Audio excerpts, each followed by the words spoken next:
an interest in equestrian events,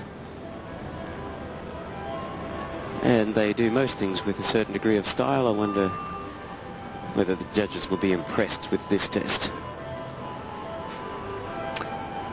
Pia's a bit of a leading light for Italy because although they have a tremendous history of horsemanship, since the great days of the Dinzeo brothers in the show jumping and Graziano Marcinelli, who won gold for Italy, they quite honestly haven't featured in any of the three sports, and yet they spend a tremendous amount of dollars that is issued to equestrianism through their betting on equestrian sport.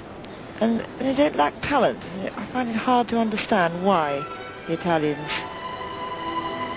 don't feature more heavily, but maybe we're watching one who will put an end to that drought. 24-year-old Pia has been with the Italian team since 1988, but her first major international appearance wasn't until 2 years ago at the Stockholm World Games, where her team was 9th and she herself 10th individually. The great tenor Luciano Pavarotti is in the stands today, so I'm sure he'll be watching this with tremendous interest. Yes, he's about to get together some major horse show which he's putting his name to. He's a great lover of horses. Horses and football and singing are what makes Pavarotti tick, and we're very fortunate that he takes such an interest in our horse sports. As a native from his country, Pia Laus asks Adrett to half pass across the arena. And then motivates him into passage, and from there his high collection, he's got to change his whole form and push from behind and go out at R into extended trot. Back again when he passes P to passage. They have to be rather like elastic bands that you can stretch and shrink and stretch and shrink at the whim of the test and its requirements.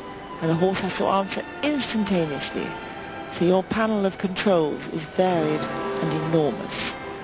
And it's made up of how you use your weight, how you use your balance, your hands, the pressure you put on the reins, the pressure you put on various different parts of your legs, and not least, your seat.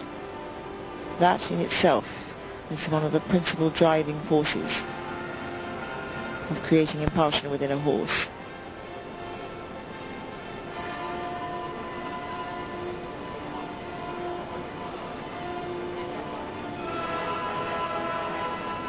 Extended walk, a good one, followed by the connected walk.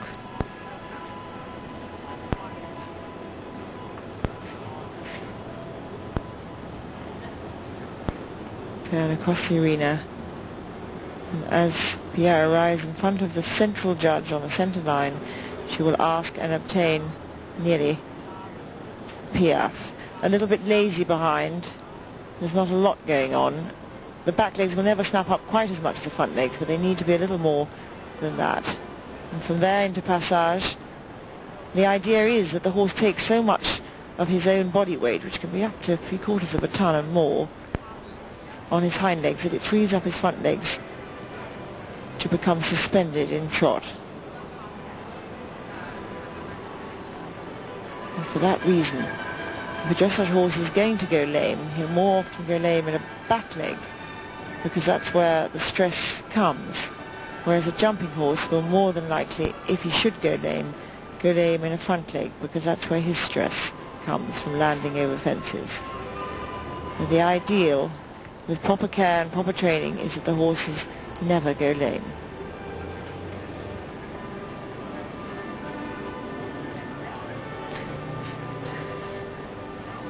Nice half pass, bending the way he's going, and as he gets to the far side he'll do a flying change so that he comes off on the other leg to half pass, sideways that is, back across this 20-metre arena.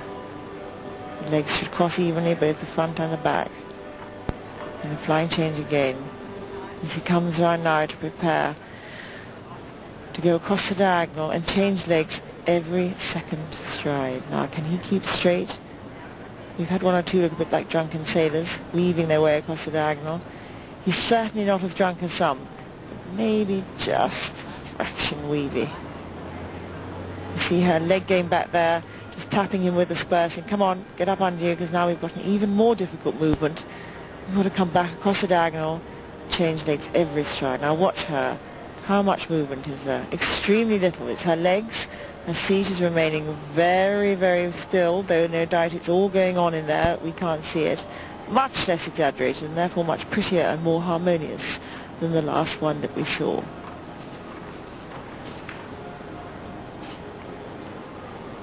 Into extended canter.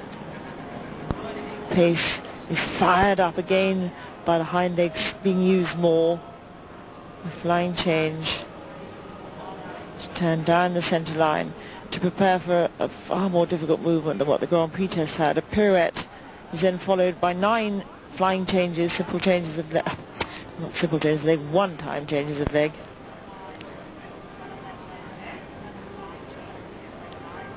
And then the pirouette on the opposite rein to the right.